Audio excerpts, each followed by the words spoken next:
സാലിസ് പ്ലേറ്റിൻ്റെ പുതിയൊരു എപ്പിസോഡിലേക്ക് എല്ലാവർക്കും സ്വാഗതം. ഇന്ന് ഞാൻ റെസിപ്പിയൊന്നും അല്ലാട്ട് ചെയ്യണേ, പക്ഷേ റെസിപ്പി ചെയ്യാനായിട്ടുള്ള സാധനങ്ങൾ നിങ്ങൾക്കിപ്പോൾ കാണാം ഇതിൻ്റെ അകത്ത്. ഇത് നമ്മുടെ കേരളത്തിലല്ലാന്ന് മാത്രം, UK-ൽ എൻ്റെ ബ്രദർ ഇൻ ലോയുടെ അവരുടെ ബാക്ക് യാർഡിലുള്ള അവരുടെ കൃഷിയാണിത്.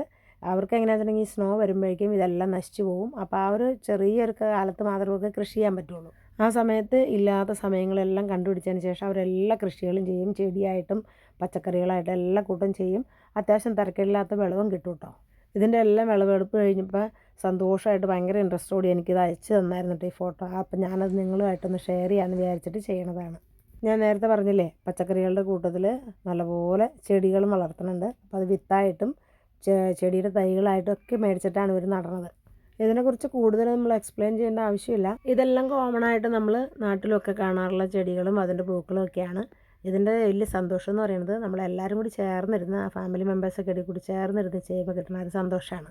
UK-യിൽ നിന്നും നേരെ കേരളത്തിലെ ഒരു നല്ല ഗ്രാമപ്രദേശത്തേക്ക് കുട്ടിച്ചും പോകണ്ട ഞാൻ നിങ്ങളെ. വേറെ എങ്ങുമല്ല, രാമമംഗലം എന്ന് പറഞ്ഞൊരു സ്ഥലമാണ്. ഞങ്ങളുടെ ഒരു ഫ്രണ്ടിൻ്റെ വീട്ടിൽ പോയതാണ്.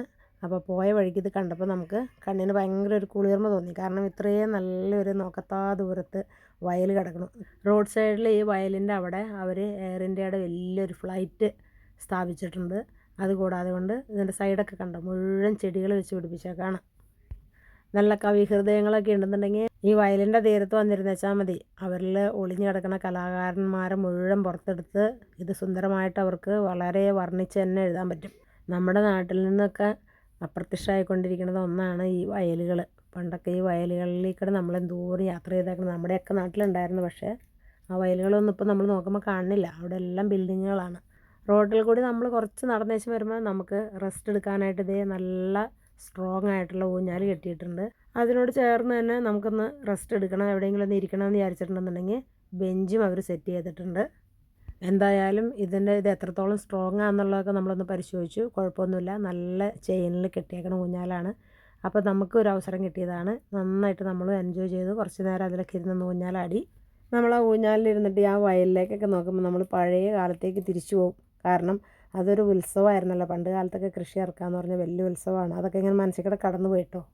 ഈ പാടത്തൂടെ നമ്മൾ, അതായത് ആ റോട്ടിൽ കൂടെ നമ്മളൊരു 3-4 പ്രാവശ്യം അങ്ങോട്ടും ഇങ്ങോട്ടും നടക്കുകയും ഫോട്ടോ എടുക്കുകയൊക്കെ ചെയ്തിട്ടുണ്ട്. അവസാനമായപ്പോൾ ഊഞ്ഞാലിന് പിടിവലിയായി. 2 പേർക്ക് ഒരേ സമയത്തിരുന്ന് ആടാം. എന്നാലും ഞങ്ങളെല്ലാവരും മാറി എല്ലാവരും എൻജോയ് ചെയ്തു കേട്ടോ. കേരളത്തിൽ നിന്ന് വീണ്ടും നിങ്ങളെ ഞാൻ അയർലൻഡിലേക്ക് കൊണ്ടുപോവാണ്. വേറെ എങ്ങുമല്ല. എൻ്റെ ഒരു ഫ്രണ്ട് റൂബിനെ കുറിച്ച് ഞാൻ പലപ്പോഴും ഈ വീഡിയോകളിലൊക്കെ നിങ്ങളോട് പറഞ്ഞിട്ടുണ്ട്. അപ്പോൾ പുള്ളിക്കാരത്തിയുടെ മക്കളെല്ലാം അയർലൻഡിലാണ്. അപ്പോൾ വീട്ടിൽ നിന്നും പുള്ളിക്കാരത്തി മക്കളുടെ അടുത്ത് പോയി നിൽക്കും. ആ സമയത്ത് പുള്ളിക്കാരത്തി അവിടെ നട്ടു വളർത്തിയ ചെടികളാണ് ഈ കാണുന്നതെല്ലാം. അപ്പോൾ അതെനിക്ക് വലിയ സന്തോഷപൂർവ്വം പുള്ളിക്കാരത്തി അയച്ചു തന്നു. അതാണ് ഞാൻ നിങ്ങൾക്കിപ്പോൾ കാണിച്ചു തരുന്നത്. പുള്ളിക്കാരത്തിയുടെ കയ്യിൽ ഇതുപോലെ തന്നെ വീട്ടിലും ഒത്തിരി ചെടിയുണ്ട്. പക്ഷേ ഈ 2 സ്ഥലത്തും മാറി മാറി നിൽക്കുന്നത് കൊണ്ട് വീട്ടിലെ ചെടി അത്രയും കാര്യമായിട്ട് ഇപ്പോൾ ശ്രദ്ധിക്കാനായിട്ട് പറ്റണില്ല. അത് പിന്നെ അങ്ങനെയാണല്ലോ, നമ്മൾ എന്തെങ്കിലും ഒരു സാധനം ഇട്ടേച്ചും പോയി കഴിഞ്ഞിട്ടുണ്ടെന്നുണ്ടെങ്കിൽ അത് മൊത്തത്തിൽ നശിച്ചു പോകും, നോക്കാൻ ആളില്ലെങ്കിൽ. അപ്പോൾ എന്നാലും തിരിച്ചു വരുമ്പോൾ 3 മാസം അയർലൻഡിൽ നിന്നിട്ട് തിരിച്ചു വരുമ്പോൾ പിന്നെയും കരിഞ്ഞു പോയ ചെടി ഒന്നേന്ന് വെച്ച് പിടിപ്പിക്കും. 3 ഡിഫറെൻ്റ് ആയിട്ടുള്ള സ്ഥലങ്ങൾ ഞാനിപ്പോൾ പരിചയപ്പെടുത്തിയല്ലോ. നിങ്ങൾക്കും നിങ്ങളുടെ കയ്യിൽ ഇതുപോലെ എന്തെങ്കിലുമൊക്കെ അങ്ങനെ ഉണ്ടെന്നുണ്ടെങ്കിൽ അട്രാക്റ്റീവായിട്ടുള്ള എന്തെങ്കിലും വീഡിയോസ് ഉണ്ടെങ്കിൽ സെൻഡ് ചെയ്ത് തന്നാൽ ഞാൻ യൂട്യൂബ് വഴി അത് പ്രസൻറ്റ് ചെയ്യാം കേട്ടോ. അപ്പോൾ അടുത്ത നല്ലൊരു വീഡിയോ ആയിട്ട് കാണുന്നവരേക്കും എല്ലാവർക്കും ബൈ ഫ്രം സാലിസ് പ്ലേറ്റ്.